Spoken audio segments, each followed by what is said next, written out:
There's a little trick that you can do that is simple, but maybe not so obvious. And doing this little thing can really improve your success rate in stock trading and therefore your profitability. I'm going to tell you what that is, and then I'll provide my analysis of the stock, commodity, currency markets. And then finally, we're going to end the video with a look at a day trade from the hot stock on Friday, GNS. That's all coming up in this week's Stockscores Market Minutes.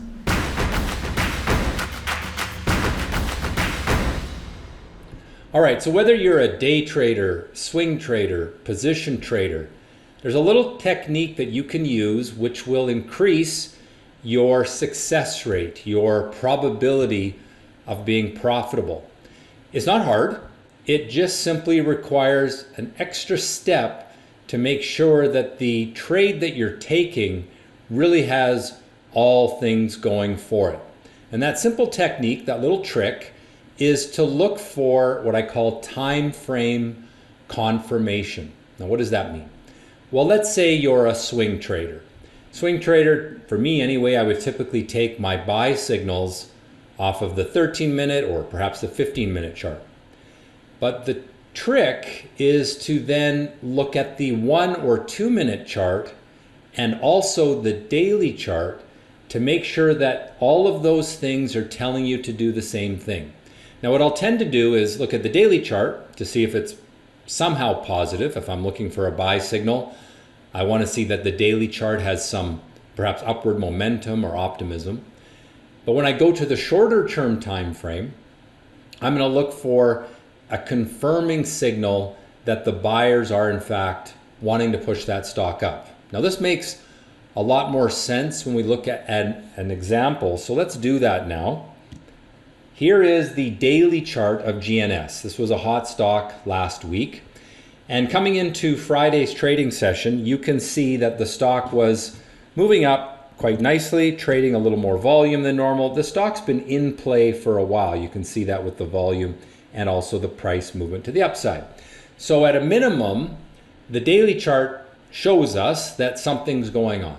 All right, so now as a swing trader, I'm looking for some sort of buy signal on the 13-minute chart. That's what I tend to look for. And for me, that is looking for the stock to make a action candle, what I call an action candle. And that is an abnormal price gain with some strong volume on the 13-minute chart. So then we can dive down into that chart. Here it is. And you can see that there was a number of action candles on this stock last week. Any of these little pink dots here are what my action candle indicator is. And that's my own indicator. You can learn more about that in the trader training area of stockscores.com. It's a great little tool for finding the stocks that are in play. Okay, so we're going to focus in on the action candles that occurred at the start of the day on August 9th. And the reason is because there was abnormal price gain there at the opening 13 minutes, and there was stronger volume, stronger than it had been for some time, going back really until August 3rd. I can also see that there's some optimism building because there's rising bottoms. And so what that essentially is then is the 13-minute chart telling me that this stock is a buy. But I'm not going to buy it until I see a confirming signal on the shorter term time frame.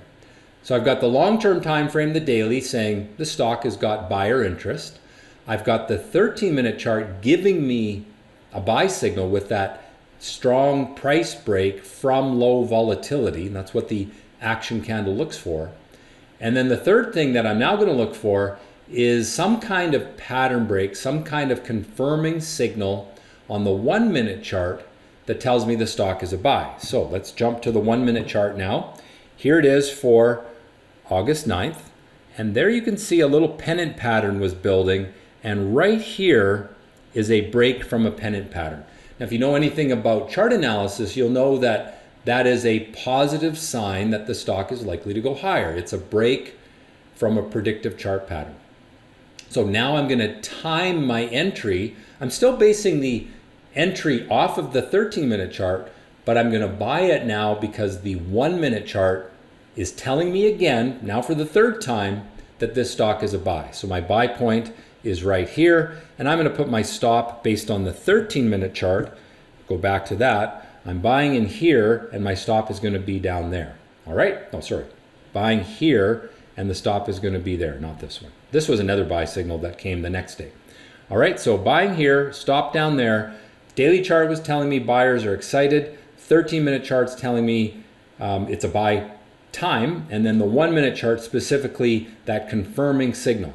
Now you can see what happened. The stock made a great gain from that point, moving from 70 cents to $1.40 over the next 2 days. Now stick with me through this video, because toward the end, I'm going to show you the day trades that came up on this stock on Friday when it really started to ramp up. Now the swing trade entries were on Wednesday. You had to wait a day. Thursday it was up a little bit, but not that exciting yet. And then Friday, that swing trade really paid off, moving up very sharply and breaking a parabolic upward trend line right there, which was our sell signal right around $1.20, $1.30. So nearly 100% gain on that trade over the next 2 days, and all using multiple time frames to make that the highest probability trade that we can do. Now, the next thing we're going to do is get into this week's market analysis, but before I go there, I would appreciate if you enjoy this kind of content, click on the subscribe button, turn your notifications bell on. I want this kind of information to get out to as many people as possible. I've been doing this for 30 years, and I think I can help you become a better trader. All right, let's get into this week's market analysis. We'll jump over to the Stockscores website, and let's start with a chart of the S&P 500, and this is the hourly chart on the S&P.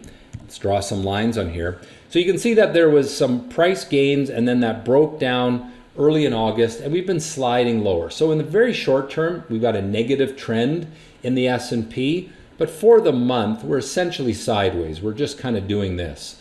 And so I think this is a neutral chart, but with a slight negative bias over the last 2 weeks. Now the 3-year chart shows that we've had great gains. I think the S&P is up about 20% for the year, and you can see that here. We're still in the upward trend, but we are maybe going to test that weekly upward trend line in the near term. So it's a bullish trend, but I think a little bit of caution is warranted because we could threaten that upward trend line. Not too concerned yet in the long term, but something to watch. Let's jump now to the NASDAQ chart. I've had the request to take a look at the NASDAQ, and here it is. So what is this short-term chart telling us? Well, the sellers are in control the last 3 weeks. For the month, we're essentially sideways. So again, it's kind of a neutral to maybe a slight negative bias on the NASDAQ in the longer term, or in the short term rather. In the longer term, this market has even done better than the S&P. It went parabolically higher. That was driven by tech stocks like Microsoft, Amazon, Apple, really capturing the buyer's interest in 2023. Many of these stocks up 80, 90%. And I think we're now going through a phase of profit taking. Profit taking is normal, it's healthy, and it should bring price back to the linear upward trend line. So if I draw a trend line across these bottoms, something like that, you can see that up here we're way above the trend line. That's a sign that the market got overbought. And when markets get overbought, they pull back for a little while. I think we could very well see a few more weeks of weakness of profit taking in these large cap tech stocks, which had great runs, a lot of profit on the table, and I think some of the owners of those stocks are going to take some profits in the near term. So I wouldn't consider them great buys in general. Now, certain stocks could be, but I think you want to be fairly cautious with NASDAQ stocks in the short term as that pullback is underway. All right, let's jump now to the small cap stocks in the US. IWM is a ETF that represents the Russell 2000. And much like the other markets, you see the breakdown that happened there early in August as investors started to be concerned about, the potential for more rate increases from the US Federal Reserve. We're now in this little downward sloping channel that have been underway for the last 2 weeks. In the short term, we need to see this break out from a rising bottom. Until that happens, I think this is the direction. However, there's one thing that is supportive for the small cap stocks, and that is this trend line right here. So if I draw a line across that, that's the weekly chart. We hit resistance, okay? We expect the market to get stuck at resistance when it hits that point, and it's now pulling back. It should try to make a bounce next week, but there's no sign of one yet, so I want you to be a little cautious again in the short term. Well, what about the Canadian market, T.XIU? You can see the short-term chart sideways, the 3-year weekly chart also sideways. Now there is an upward bias to this chart, so there is optimism building, but until we get the breakout through that resistance level, don't get too optimistic. And then the limiting factor is that resistance that holds up from the highs of early 2022 that I think limits the upside for the Canadian market. So Canadian market looks good, but not great. It's stable, but not showing really any great buying action just now. All right, let's move along now to gold and oil. Gold, negative short-term chart, still more or less sideways for the month, but in the short term it is negative. My concern is on this 3-year weekly chart because it has just made a negative breakdown from a falling top. So we had the first break of the upward trend line in June, or was that, yeah, June. And then now we've formed a falling top and we've just broken the upward trend line from a falling top. I think that indicates that gold is more likely to go lower than higher, and so I would either avoid the gold stocks or perhaps even look for shorting opportunities in that sector. Now, many of these stocks have already pulled back a lot, so you want to be careful about chasing stocks in this group lower. You want to find stocks breaking down from sideways ranges rather than chasing them to the downside. All right, how about oil? Very different picture. USO is one of the oil ETFs that I like to look at. Here is the 30-day, 60-minute chart. Who's in control? Simple. The buyers are in control because we have a rising trend line.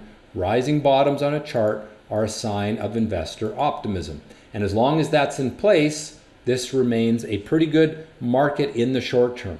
Now, the long-term picture, not quite so good, because we are still dealing with all of this resistance in here, but we've broken this resistance level.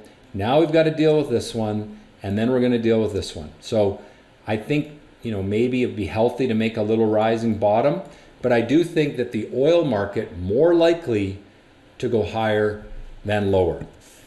US dollar is an important thing to look at. So here is the chart of the UUP, which is the ETF for the US dollar. And you can see over the last few weeks, maybe 3 weeks, the US dollar has been rising. In the longer term, it's still stuck in this sideways range. It's coming up to resistance that has been hit a number of times. And so I think the strength in the US dollar may calm down in the next week or two and probably get stuck. Finally, what is the bond market saying about the expectation for interest rates? Well, you can see over the last 2 or 3 weeks, the inverse of the bond market has been moving up. What that means is that the bond market has been moving down and interest rates have been moving higher, at least those in the bond market. That tells us that investors are speculating that interest rates may have some more rises. Maybe not the next meeting of the US Fed, but there's some sense that the meeting after that could see another rate increase. At least that's what the bond market is telling us. If we look at the 3-year version of this chart, here you can see we've broken through this resistance level. That was last week from a rising bottom. That points to this, again, inverse ETF moving higher, which means interest rates moving higher, the bond market moving lower, and that's the market predicting that interest rates are not done going up yet. So interesting how the bond market is making that prediction. So my ratings then, neutral on the US large cap stocks in the short term, bullish long term. Neutral on NASDAQ, US small caps, and Canadian stocks, all neutral on both time frames. You'll see there on gold, I've dropped my long-term rating to bearish, kept the short-term rating to neutral because we may see a little bounce back in the very short term, but I don't like how that gold chart is looking right now. Short-term on oil, bullish, long-term neutral. Same for the US dollar. On Bitcoin, oh, we didn't look at Bitcoin. Let's just jump into that. I forgot. GBTC. And let's look at the 6-month chart. you can see that there's rising bottoms. We had this little pullback and we broke the pullback last week. So it's still a neutral chart in the short term. However, the longer term is still in an upward trend. You can see it there, nice little upward sloping channel. I think Bitcoin, maybe not that exciting, but it does look okay. So I've got my rating neutral short term and long term bullish. And for interest rates, bullish on both time frames, which means the market looks likely to go up on interest rates in the next few weeks. Until that upward trend is broken, I would be expecting rates to rise. All right, well, at the top of the video, I talked about the day trade of the week, which is on GNS, the example that we used earlier. Not only were there some good swing trade entries last week, but also day trades. It was probably one of the better stocks to day trade on Friday because it had multiple time frame confirmation on the buy side. Now we saw on that 13-minute chart that I showed at the top of the video how there was those message candle, action candle breakouts, right? Those little pink dots on the chart. Well, we see that also on the intraday chart on GNS on Friday. So here you can see the initial strength at the start of the day. That's what gets me interested. That's what puts it on my watch list. And then I'm waiting for a predictive pattern break, which occurred right here. Again, look at that little pink dot. You can get that pink dot for TradeStation if you're one of my students. You can learn more about that at Stockscores.com. We also have a service where we give these real-time alerts for those pink dots because they're very important. They show us that there's abnormal price movement with abnormal volume. You can see it, the volume coming in. That's our clue. It's very hard to find these things unless you've got a computer that can scan the market for them, and that's what we're doing with Active Live every day. Anyway, nice entry signal there, and sell signal was here on the break of the upward trend line.